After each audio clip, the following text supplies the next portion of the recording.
Hi, this is Ryan Wuflestad. I am the VP of Business Development here at the Wuflestad Group. As a business owner, you have probably heard this term, sales culture, negative sales culture, and I thought it would be a good idea to spend today defining what that means and then helping you with some easy suggestions or things you can do to help impact your sales culture and make sure your team is performing at a really high level. And so when I say sales culture, all that I'm saying is, what does it feel like to be a member of your sales team? What does it feel like on a day-to-day? Now, there's all sorts of factors that come into whether or not your culture is designed in a way that helps or hurts your sales team, but there's a couple things that we can do that can really impact how we do it. The first thing that you want to be able to do is really clearly incentivize your salespeople to be successful. And so what I mean by that is obviously comp structure, that's one piece of the pie, right?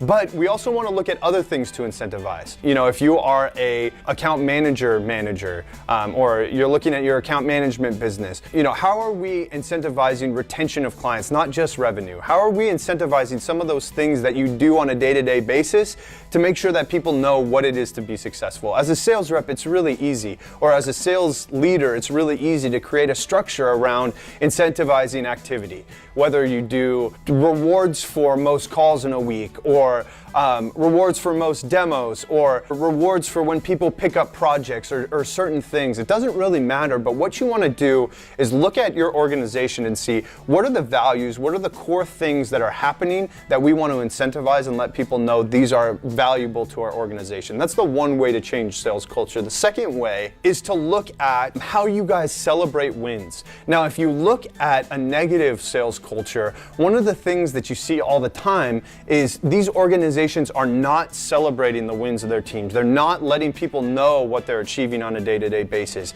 And sales can be an absolute grind. And so when you're on the phone all day, every day, and you're just getting grinded on one after another of these cold calls and people are saying no over and over again, what you really want to hear is that work is valuable to the organization.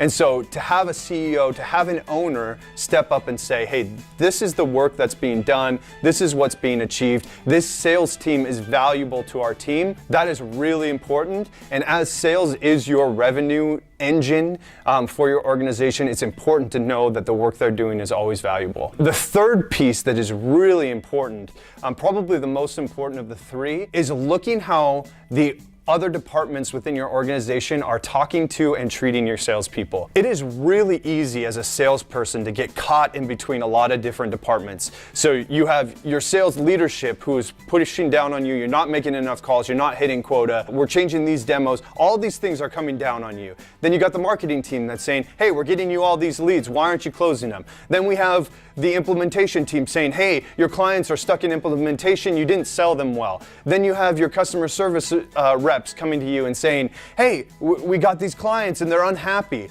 Like, why did you sell them wrong? So you have all these different departments that are just railing on a sales team and a salesperson. And as those things start piling on, it becomes harder and harder to get the energy up and the excitement up around your day-to-day job. And as a salesperson, that totally sucks. You need to make sure that all the teams in your organization really clearly know the work that goes into being a sales team. Eliminate jealousy, eliminate these things that happen within organizations, starting with just if you do those first two things, if you celebrate wins correctly, and if you bring in opportunities for cross-functional collaboration on projects and things, that's one way to really help that. Those three things are really simple and easy things for you to start doing. If you do them, you're gonna start seeing a sales team that's motivated, inspired, and ready to perform at a high level. So you should see increased revenue, you should see increased activity, and you should see people wanting to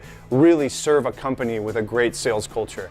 So go, try it, let's see what happens, and go kill it this week. These changes are really simple, and I laid them out pretty clearly for you, but a lot of times as a business owner, they're the last thing you want to think about. And that's one of the things that we are really good at here at Wuflestad Group, is looking at your culture and making sure that it's a pro sales culture. So if you need help with this, reach out to us. We are happy to help you.